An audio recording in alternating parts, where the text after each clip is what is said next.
விஜய்க்கு இவ்வளவு அழுத்தம் தேவை. டக்குனு சரண்டர் ஆயிரும். சரண்டரான கீழே போட்டுருவோம், முடிச்சு போச்சு. அவ்வளோதான். படம் அடுத்த நாளே ரிலீஸ். அவ்வளோதான். படம் ஒன்று ரிலீஸ் பண்ணி ரிலீஸ். அடுத்த படம் திரிஷாவோட பூஜை, அப்பவே பூசை நடந்துடும். ராத்திரி நேரத்து பூஜையில் விஜய்க்கு வந்து நெருக்கடி ரொம்ப அதிகமாக இருக்கும். நீ பிஜேபி கூட்டணிக்கு வர சொல்லி நெருக்கடி கொடுப்பார்கள். நல்ல பேர் மாலிக். மாலிக் அவர் மூலமா சிக்கல் வரும் சொன்னீங்க. ஆனா இப்ப மாலிக் மூலமாக வரவில்லை, ஆனா அந்நிய செலவாணி மூலமாக சில சிக்கல்கள் இருக்கிறது. யார் இந்த ஜான் ஆரோக்கியசாமி? திடீர்னு வர்றாரு. உங்க ரேடாருக்கே வராம இருந்தாரு எவ்வளவு நாள், இப்ப வந்துட்டார் அவரு. பாஜகவினுடைய அத்தனை கவனமும் ஜான் ஆரோக்கியசாமி மீது விழுந்திருக்கு. போரும் சமாதானமும் புத்தகத்தை வரிவிடாமல் படிக்கிறார். பகவத்சிங்குடைய புத்தகம் சிறைச்சாலையில் நான், இதெல்லாம் படிக்கிறார். என்ன பெரிய போராளி அளவுக்கு பில்டப் பண்றீங்க. பாஜகவுடைய கோபம் இப்ப ஜான் ஆரோக்கியசாமி மேல திரும்பி இருக்கு. அப்ப இந்த ஜான் ஆரோக்கியசாமி தான் இந்த புத்தகத்தை படிக்க சொல்றாரா? நீங்க அரசியல் தெரிந்து கொள்ள வேண்டும் என்றால் இதெல்லாம் படிங்கிறார். அவர் தமிழ் தேசியவாதி. தமிழ் தேசியவாதி. ஆனா பிறந்தது நெல்லூர், வளர்ந்தது திருவள்ளூர். பெரியார தமிழனா தெலுங்கனா? அவரு முன்னாள் தமிழன், இந்நாள் தெலுங்கு. ஆப்பிள் போன்ல ஆசியாவுக்கே நீ தாயா கொடுத்தா அப்ப எவ்வளவு பெரிய அறிவு ஜீவியாக இருக்க வேண்டும். இந்த கோக்கம்பெனியுடைய all India trending manager John Arokiasamy. Vijay இவரை எங்கேயுமே போகாதீங்க, என்னோடு இருந்து விடுங்கள். இவர்கள் இரண்டு பேரையும் இணைத்தது கர்த்தர். கர்த்தர் இயேசுநாதர். வேளாங்கண்ணி மாதாவும் கர்த்தரும் இணைந்ததனுடைய விளைவுதான் ஜான் ஆரோக்கியசாமியும் ஜோசப் விஜயும் அரசியலில் இணைப்பு. நல்ல விஷயமா தானே இருக்குது. நல்லா தான் இருக்கு. பாஜகவுக்கு பிடிக்கலையே, விஜய் சொல்றாரு, அவர் செய்யறாரு. ஆண்டவன் சொல்றான், அருணாச்சலம் செய்யறான். ஜான் ஆரோக்கியசாமி என்ன சொல்றாருன்னா, இனி எதிர்காலத்தை தமிழ்நாட்டை ஆள்வது தமிழ் தேசியம் தான். முறையாக தமிழ் தேசியத்தின் மீது அரசியல் செய்தால் நிரந்தர முதலமைச்சர் நீங்க தான். விஜய அதிமுக கூட்டணியில், என்டிஏ கூட்டணியில் இணைக்க வேண்டும். இல்லை என்றால் தேர்தலை பகிஷ்கரி. யார் சொல்றா? மேல இருந்து பாஜக. பயமா இருக்கு, நீங்க தப்பா எடுக்க வேணாம். என்னோட வயது முதிர்ந்தவர் ஐயா. இப்ப திடீர்னு நீங்க விஜயை வந்து இவ்வளவுக்கு தமிழ் தேசியவாதி அப்படி இப்படின்னு சொல்றீங்களே, நீங்க எதுவும் ஹனிட்ராப்ல இருந்து மாட்டிட்டீங்களா? பயமா நல்ல நேற்று வரைக்கும் நீங்க என்ன சொன்னீங்க, அவர் திரிஷாவோட பிளேன்ல போனாரு, அரசியல் பண்ண அதே ஐயா வந்து இன்னைக்கு வந்து என்ன சொல்றீங்கன்னா, அவர் ஒரு தமிழ் தேசியவாதி, அவர் புத்தகம் படித்துக் கொண்டிருக்கிறார், ரொம்ப கருத்தாளமுக்கு இருக்கிறார், பிஜேபி எதிர்க்கிறார் அப்படின்போது சந்தேகமா இருக்கு. ஒரே அளவுகோலுங்க.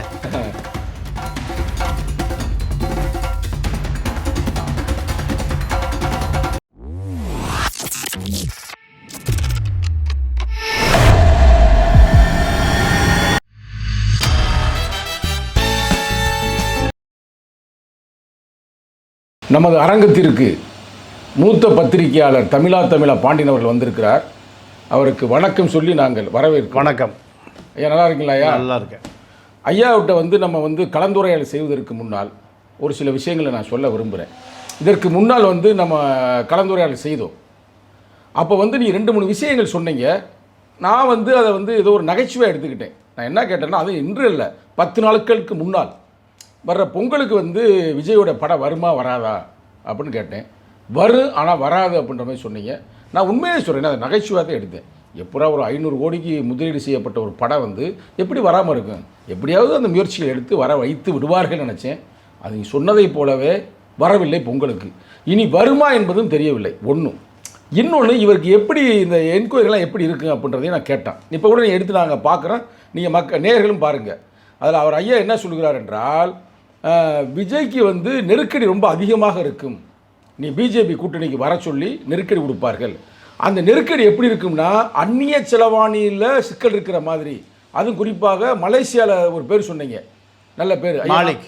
மாலிக் அவர் மூலமாக சிக்கல் வரும்னு சொன்னீங்க. ஆனால் இப்போ மாலிக் மூலமாக வரவில்லை, ஆனால் அந்நிய செலவாணி மூலமாக சில சிக்கல்கள் இருக்கிறது.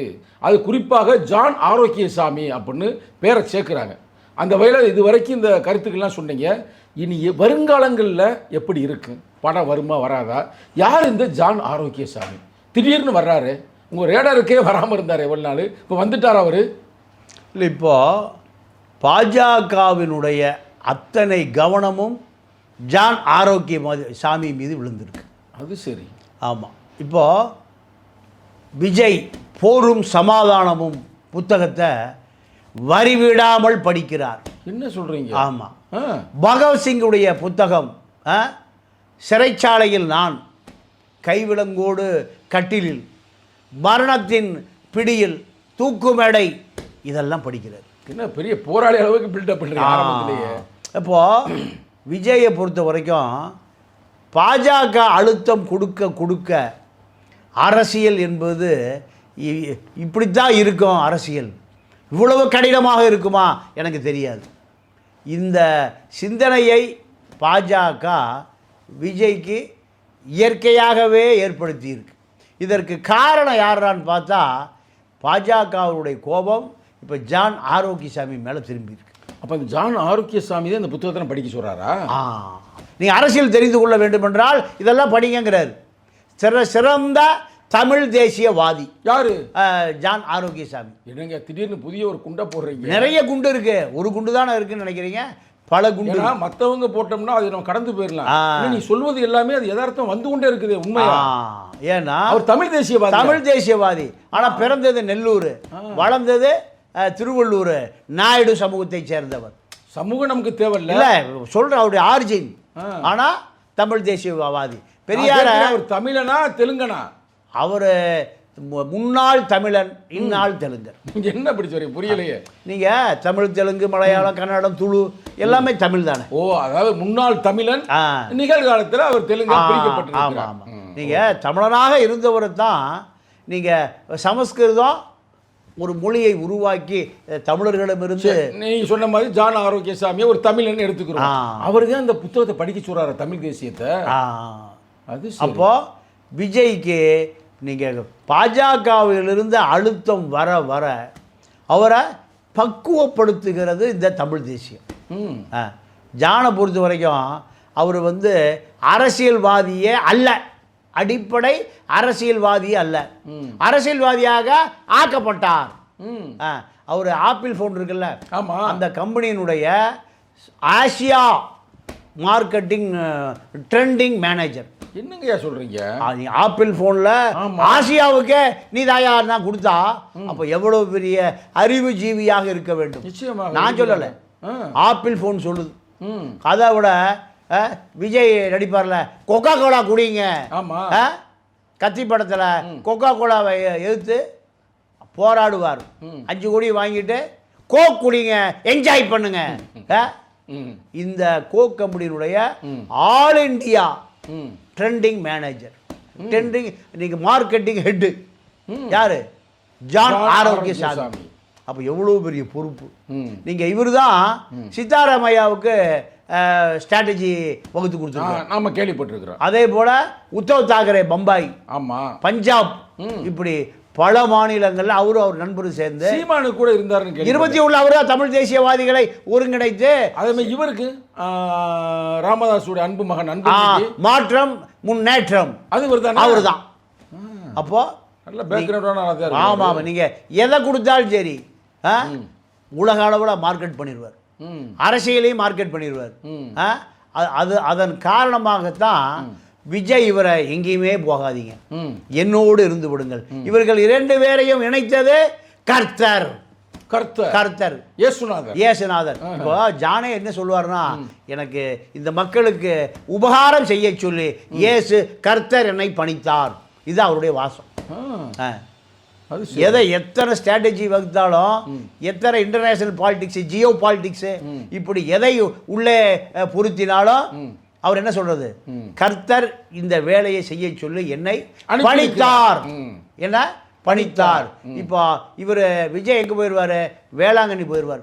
வேளாங்கண்ணி மாதா என்னை காப்பாற்றுகிறார், என்ன நடிக்க வைப்பது வேளாங்கண்ணி மாதா தான், என்னை அரசியலில் அனுப்பியது வேளாங்கண்ணி மாதா தான். அப்போ வேளாங்கண்ணி மாதாவும் கர்த்தரும் இணைந்ததனுடைய விளைவு தான் ஜான் ஆரோக்கியசாமியும் ஜோசப் விஜயும் அரசியலில் இணைப்பு இது நல்ல விஷயமா தானே இருக்குது. நல்லா தான் இருக்கு. பாஜகவுக்கு பிடிக்கலையே. ஓ ஏங்க உங்களுக்கு பிடிச்சா போதுமா? அமித்ஷாவுக்கு பிடிக்கணும்ல. இப்போ அமித்ஷா ஐபியை விட்டு ஒரு இவனுக்கு எவ்வளோ ஓட்டு வர எடியா ஒரு சென்சஸ் தமிழ்நாடு முழுக்க எடியா 23.5. என்ன சொல்றீங்க? அமித்ஷா ஹார்ட் அட்டாக் வந்துருச்சு. நம்ம கணிச்சா ஒரு 12 விழுக்காடு 10 விழுக்காடு வாங்குவார். அமித்ஷாவுடைய கணக்கை 23.5. ஸ்டேட் இன்டெலிஜென்ஸ் எடுத்த கணக்கு அதுதான். RSS எடுத்த கணக்கு அதுதான். ஐபி எடுத்தது அதுதான். அத்தனை உளவுத்துறையும் 20க்கு மேல வந்துருச்சியா. இதுவும் தமிழ் தேசிய அரசியலாக மாறுகிறது. எப்படி தமிழ் தேசிய அரசியல்? ஜான் எதை சொல்லுகிறாரோ கொள்கை எதிரி பாஜக. யார் சொல்றது? ஜான் ஆரோக்கியசாமி. விஜய் சொல்றாரு, அவர் செய்யறாரு. ஆண்டவன் சொல்றான், அருணாச்சலம் செய்யறான். சரி. அப்போ இந்த ஸ்ட்ராட்டஜியை பார்த்து இன்னொரு ஸ்ட்ராட்டஜிஸ்ட் அங்க இருக்காரு. யாரு? ஆதவ் அர்ஜுன். ஆதவ் அர்ஜுனா ஸ்ட்ராட்டஜிக்கு அசிஸ்டன்ட். அவர் ஸ்ட்ராட்டஜிஸ்ட். புஷி ஆனந்த் இந்த விரவு கடையில் போய் படுத்துக்கிறாரு. சரி. இட்டாண்டு வந்துட்டு இட்டாண்டு போறதா? ஏப்பா எதை சொல்றீங்களோ அதெல்லாம் செய்யறேன். இன்னொருத்தர் இருக்காருங்க, அண்ணன் செங்கோட்டையன். என்னை ஒருத்தருமே கூப்பிட மாட்டேங்கிறாங்க. நான் இப்போ எந்த கட்சிக்கு போகிறதுன்னு தெரியல. இப்போ கோபியில் செடிக்கு தண்ணி ஊற்றிட்டு இருக்காரு. மரம் செடி கொடிகளை வளர்த்துட்டு. இதுதான் நீங்கள் ஜான் ஆரோக்கியசாமியை பொறுத்த வரைக்கும் எந்த பொருளை கொடுத்தாலும் மார்க்கெட்டில் முன்னணி பொருளாக மாற்றக்கூடிய ஒரு வல்லமை படைத்தவர்.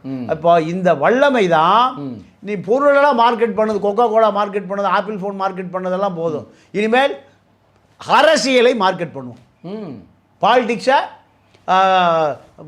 குளோபலைசேஷன் ஆக்குவோம். இதற்காக அவர் நண்பரும் சேர்ந்து தான் நீங்கள் தொழிலை மாற்றுகிறார்கள். தொழிலை மாற்றுகிறார்கள்.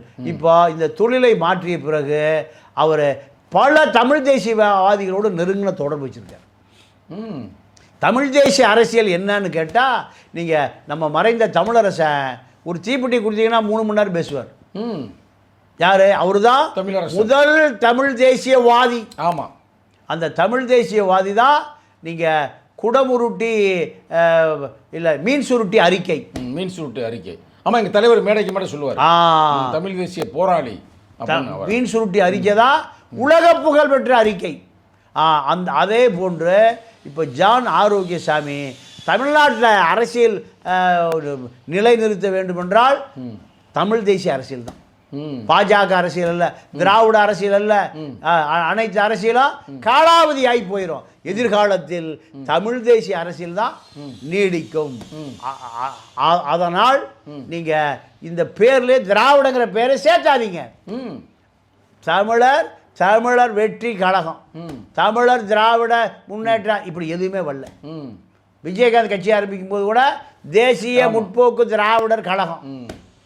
ஆனால் பிறவியில் தாய்மொழியை தெலுங்காக கொண்ட ஜான் ஆரோக்கியசாமி திராவிடத்துக்கு போட்டிருங்க. யார்கிட்ட? விஜய்கிட்ட. திராவிட சாத்தியமா? அது ஒரு சாத்தியம், 100% சாத்தியம். எப்படி?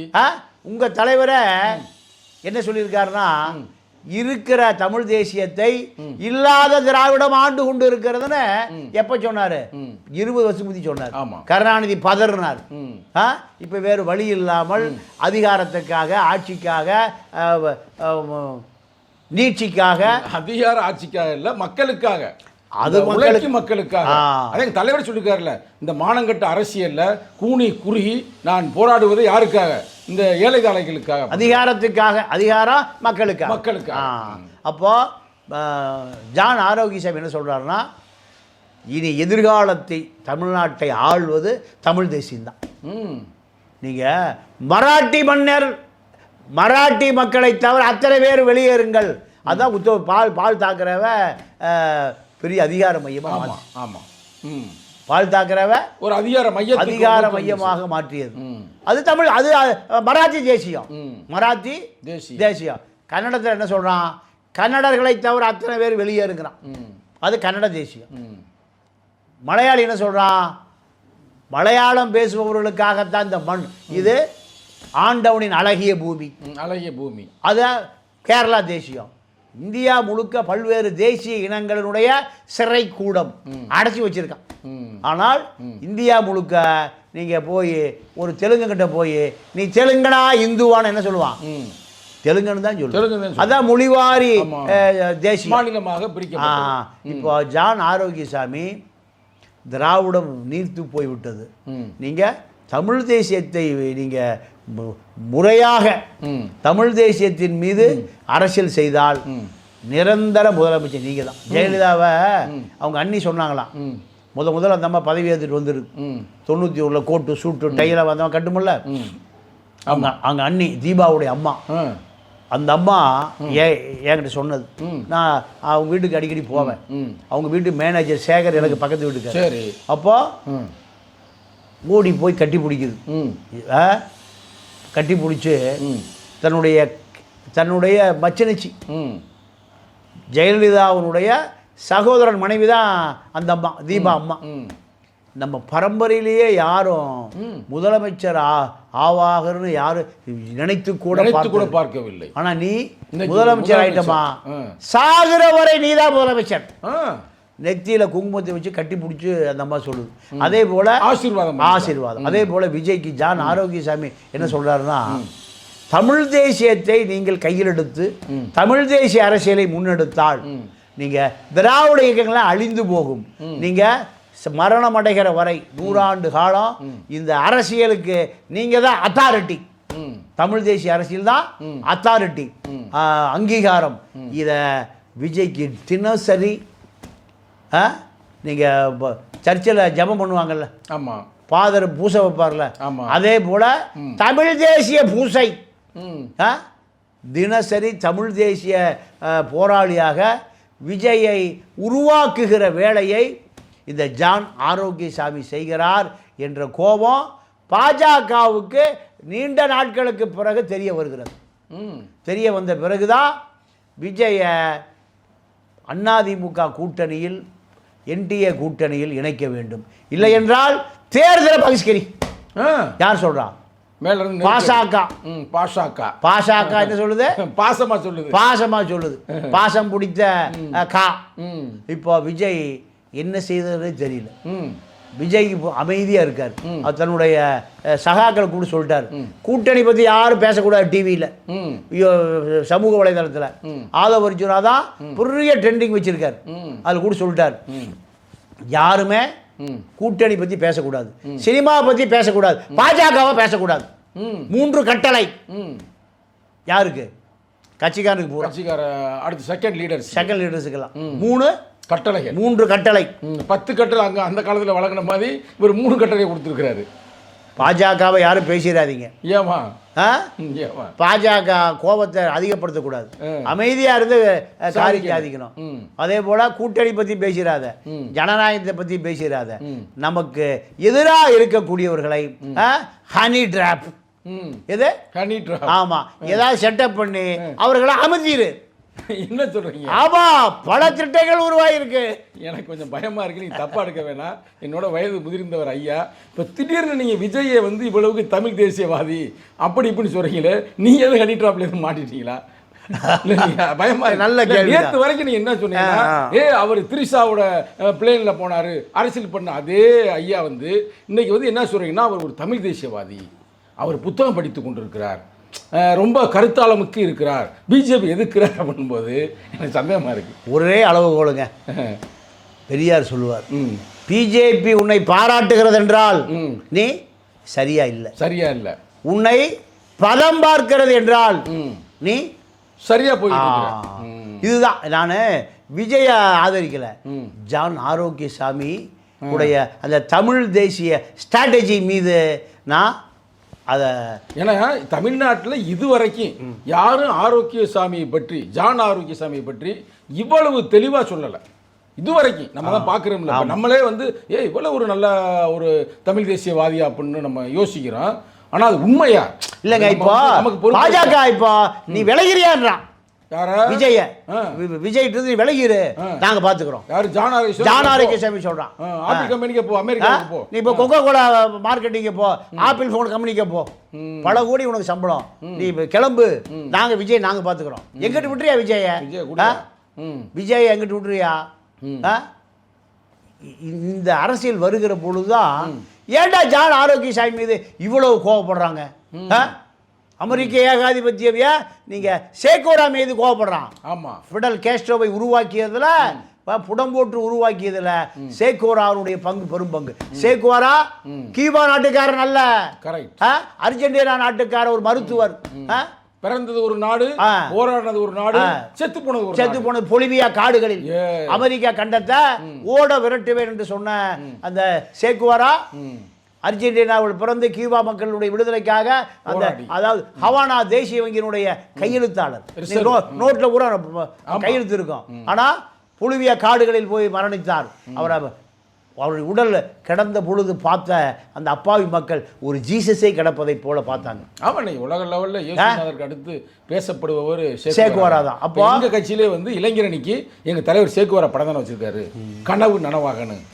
அப்போ ஜான் ஆரோக்கியசாமி மீது பாஜக கவனம் செலுத்துகிற பொழுது நாம பாஜக ஒருவரை எதிர்த்தால் அது யாராக இருந்தாலும் நாம் ஆதரிக்கணும். அதுல வந்து மாற்று கருத்து இல்ல. பட் அது எவ்வளவுக்கு உண்மைன்றதே அப்ப முக்கியமான. நீங்க உண்மை இல்லை என்றால் விஜய்க்கு இவ்வளவு அழுத்தம் தேவையில்லை. டக்குனு சரண்டர் ஆயிரும்.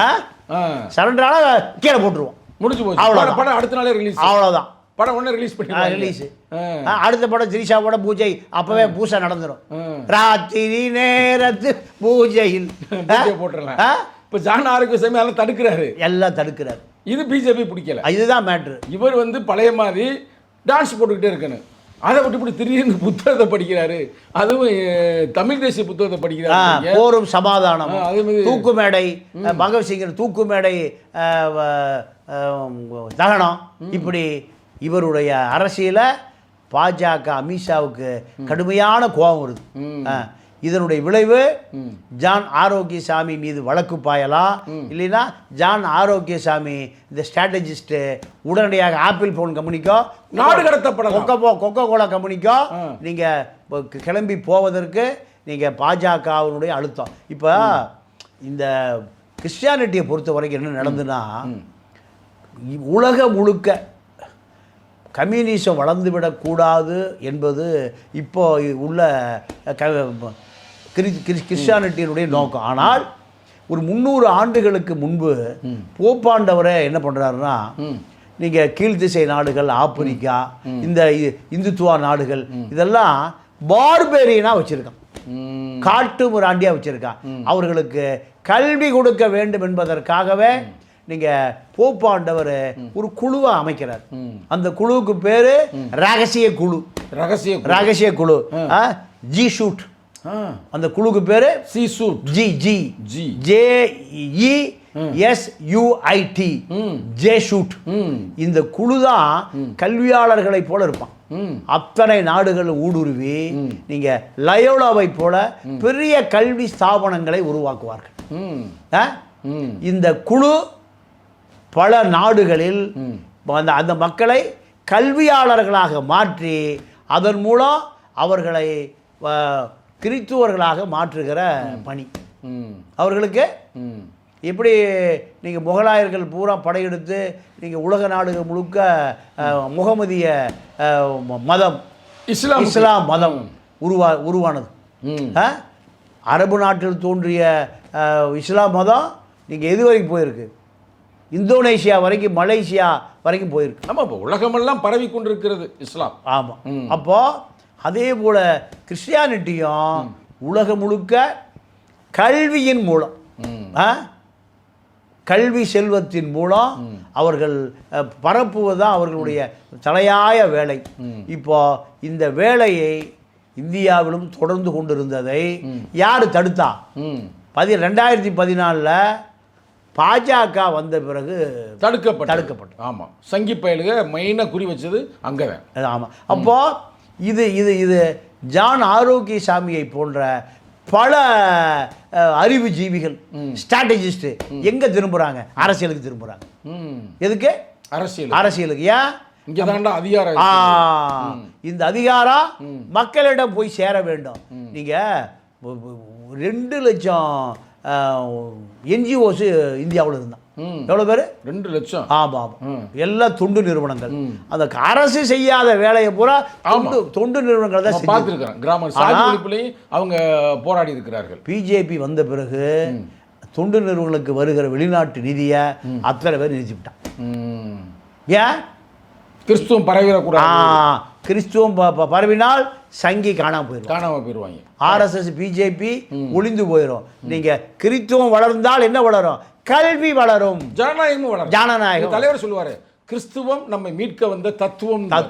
உண்மை. முதல்ல படிடானா கல்வியை கொடுத்தான். இன்னைக்கு இந்த இந்து மதம் என்ற பார்ப்பன மதம், சங்கி மதம், கிறிஸ்டியானிட்டி வரலைன்னா கல்வியும் மருத்துவமும் நமக்கு கிடைச்சிருக்கு உறுதியா. அப்போது இந்த ஜான் ஆரோக்கியசாமி ஆட்களை பொறுத்தவரை பல பேர் இருக்கான், பல நிறுவனங்கள் இருக்காங்க கிறிஸ்டியானிட்டி. அவங்க என்ன நினைக்கிறாங்கன்னா, இந்த மக்கள் நீங்கள் அரசியல் ரீதியாக இவர்களை மீட்டெடுக்க வேண்டும். கேரளாவில் இதே ஸ்ட்ராட்டஜி தான். கேரளாவில் 100% கல்வி எப்படி வந்தது? ஆமாம், கிறிஸ்டியானிட்டி வந்த பிறகு தான். இவன் இந்த இந்து மதம் பள்ளிக்கூடமே வேண்டாம், ஆமாம், படிக்கவே கூடாது, அடிச்சா காதுல ஈயத்தை காட்சி ஊத்து, இதெல்லாம் சொன்னான். அப்போ இதை உடைத்தெறிந்தது கிறிஸ்டியானிட்டி தான். இப்போ பல ஜான் ஆரோக்கியசாமிகள் மறைந்திருக்கிறார்கள். என்ன பண்ணுறாங்க? எல்லா கல்வி நிறுவனங்களும் உருவாக்கியதில் இவர்கள் பெரும் பங்கு. இப்போ அடுத்த கட்டமாக அரசியலை மீட்டெடுக்க வேண்டியிருக்கு. யார்கிட்ட இருந்து? சங்கிகளிடமிருந்து. இப்போ திமுகவுக்கு மட்டும் அவர் அச்சுறுத்தல் அல்ல, மெயினாக தமிழ் தேசியம் என்றால திராவிடத்துக்கும் எதிராக சங்கிகளுக்கும் எதிராக ரெண்டும் ஒன்று தான். திராவிடம்னா தமிழ் தேசியம் வளராமல் பார்த்து கொண்டு இருக்கு. அதை உடைத்தெறிவதற்கு தான் விஜய்க்கு திராவிடங்கிற பேரே வராமல் பார்த்து கொண்டார். தமிழக வெற்றி. அப்போ இதெல்லாம் முக்கிய காரணம் ஜான் ஆரோக்கியசாமி தான். நீங்கள் 2021 சீமானுக்கு தமிழ் தேசியவாதிகளை ஒருங்கிணைத்து எப்படியாவது ஆட்சி அதிகாரத்தை பிடிச்சு விட வேணும்னு அத்தனை தமிழ் தேசியவாதிகளையும் ஊடகவியலாளர்களையும் ஸ்ட்ராட்டஜிஸ்ட்டு அத்தனையும் ஒருங்கிணைத்து இவரை இவ்வளோ பெரிய அந்த 7% வாக்குக்கு பின்னால் யார் இருக்கா? ஜான் ஆரோக்கியசாமி தான். இப்போ நம்ம பார்ட்டி கட்டிங் பார்ட்டியாக போச்சு. கமிஷன் ஏஜெண்டா போன பிறகுதான், வேலுமணிகிட்ட பணம் வாங்கி அரசியல் பண்ணுகிற ஆரம்பித்த பிறகுதான் ஜான் ஆரோக்கியசாமி ரூட்டை மாத்துறாரு. எங்க போறாரு? இந்த பக்கத்து பனையூர் போயிட்டார்.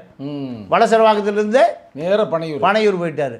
ஏன் அன்புமணிகிட்ட இல்லைன்னா மாற்றம் முன்னேற்றம்? அன்புமணி அவர் பழைய சீமா, புது சீமா, பழைய சீமா. மேட்டூர் கெமிக்கல்ஸ் கம்பெனியில் கோடிக்கணக்காக வாங்கிட்டார்.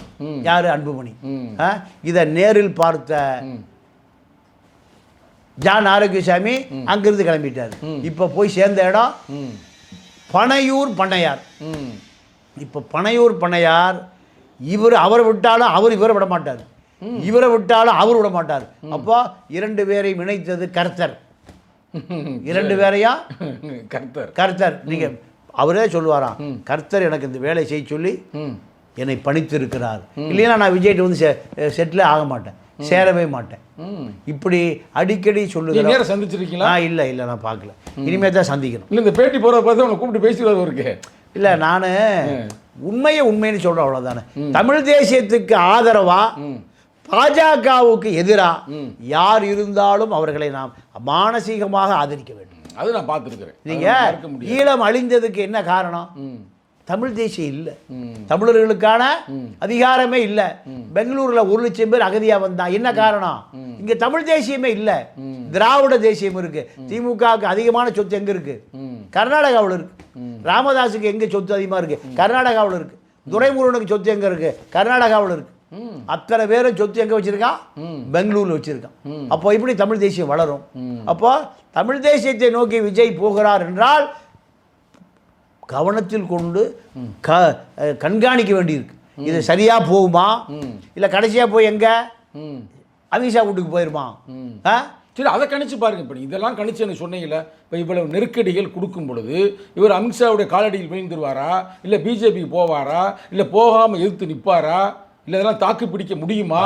அது இந்த தேர்தலில் அந்த கிளைமேக்ஸ், சினிமாவுக்கு ஒரு கிளைமேக்ஸ் இருக்குமில்ல, சினிமாவுக்கு ஒரு கிளைமேக்ஸ் இருக்கிறது போல இந்த 26 சட்டசபை தேர்தல் ஒரு பெரிய கிளைமேக்ஸ்.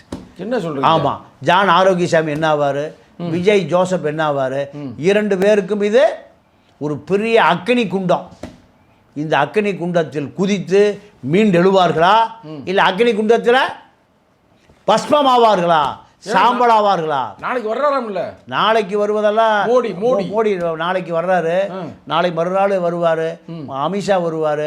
தேர்தல் வருகிற பொழுது விஜய் ஜான் ஆரோக்கியசாமியினுடைய ஸ்டாண்ட் என்ன, இவர்களுடைய இறுதி சுற்று என்ன? மரணம்தான், சமரசமே இல்லை. சமரசம் இருப்பாரா? பெரியார் சமரசமே இல்லாத தலைவர். சமரசம் என்பது அவருடைய வாழ்நாளில் எந்த காலத்திலும் சமரசம் செய்து கொள்வதே இல்லை. அதே போல நேதாஜி ஆங்கிலேய படைக்கு எதிராக சமரசமில்லா யுத்தத்தை நடத்தியவன். அதே போல இந்த விஜயும் ஜான் ஆரோக்கியசாமியும் தமிழ் தேசியவாதிகளுக்காக, தமிழர்களுக்காக நிற்பார்களா, வரலாற்றில் தேடப்படுவார்களா என்பதை நீங்க இந்த தேர்தல் முடிவு செய்யும். ஐயா, அது முடிவு செய்யும், அதுல மாற்று கருத்து இல்ல. நான் கேட்கறது, நீங்க ஒரு மூத்த பத்திரிகையாளர், இப்ப இது புதிய செய்தியை நீங்க மக்களுக்கு இப்ப நீங்க கொடுத்துருக்கீங்க. இவர் ஜான் ஆரோக்கியசாமியே நம்ம விஜய் ஸ்ட்ராங்கா எதிர்த்து பிஜேபி நிற்பாங்க, இல்ல உள்ள போயிடுவாங்க, சேர்ந்துருவாங்க அப்ப நீங்க கணிக்கணும்ல.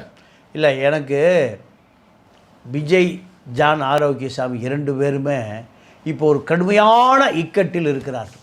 விட்டுருவாரா? இல்லை, நான் அமித்ஷா இல்லை அதான் இப்போ ஆடுபுலி ஆட்டம் நடக்குது. அமித்ஷா ஜெயிப்பாரா, ஆரோக்கியசாமி ஜெயிப்பாரா? ஓ, அப்படி வருதா? ஆரோக்கியசாமியா அமித்ஷாவா? ஆரோக்கியசாமி கடைசி வரை சமரசமே செய்து கொள்ள மாட்டார். ஆனால் விஜய் முடிவெடுக்க வேண்டியது யாரு? விஜய் தான், ஆரோக்கியசாமி இல்லை. ஆரோக்கியசாமி அமித்ஷாவா?